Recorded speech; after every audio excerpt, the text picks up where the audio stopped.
Pool's record collection. Let's rock.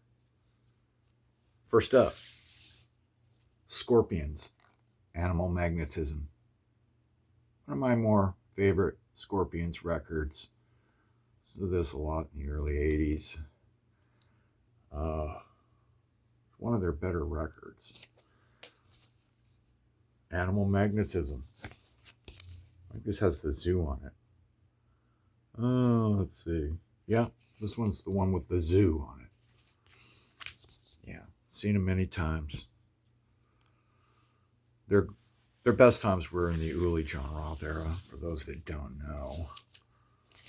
Although,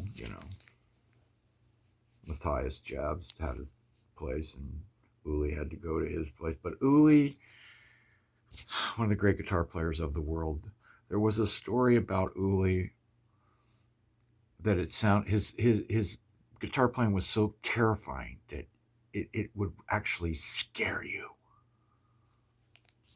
There's another Scorpion one. What's this? Blackout? Yeah. Later Blackout. But it's a great album. Great album. Everything you want in rock. Wow, what do you know? Another Scorpions here. Savage Amusement. Later record. I don't know. But there it is. Savage Amusement. Georgia Satellites. Boy, don't we remember those days. Georgia Satellites. Not enough is talked about this record. The songs are all so consistent through the entire record. They're all just so great that it boggles the mind. This is some of the greatest Southern rock type of thing that you will ever hear. Right up there. This is just so critical for you to know, for those that don't. I'm here to help you. Nazareth, Hair of the Dog. Yeah, for me, that's kind of started it all, High school, Nazareth, hardcore, that voice. Hair of the Dog. I mean, forget about it. It's all over. Yeah. Aerosmith, Get Your Wings. Don't really need to say much about this, but Aerosmith in their heyday, great. I think the earliest I saw him was 77 or something like that. Cal Jam 2, Ontario Speedway. Chip Away at the Stone. Aerosmith, Draw the Line. This is a really good record. I know because it's Aerosmith, it will never be forgotten, but I listened to this album quite a bit. Kings and Queens. I mean, there's some really good rock and roll music on this. Not to be underestimated by any means. Here we come to what I call the red one, my favorite Grand Funk record. I remember catching on to him probably 5th, 6th grade. Or not him, but Grand Funk. This album was the one, and it still is for me to this day. Even with their immense discography, the red one. I mean, this is the one, as they say. Blue Oyster Cult, one of the essential Blue Oyster Cult records, one of my favorites. Yeah. On Your Feet or On Your Knees is the name of the album. I mean, some say they tried to be like Sabbath, sort of an American Black Sabbath, but I don't know. It was a whole different thing. It was all theatrical almost.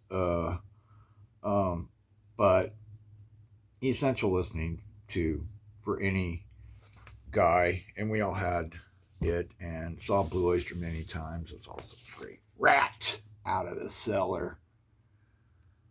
Saw Rat in Troy, New York. I think Rat,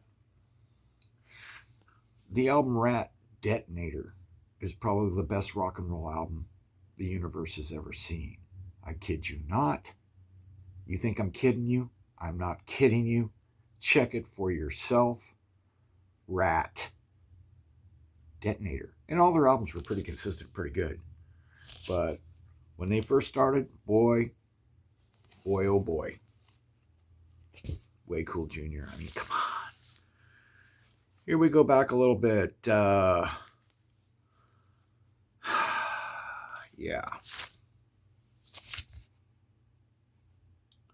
Alvin Lee.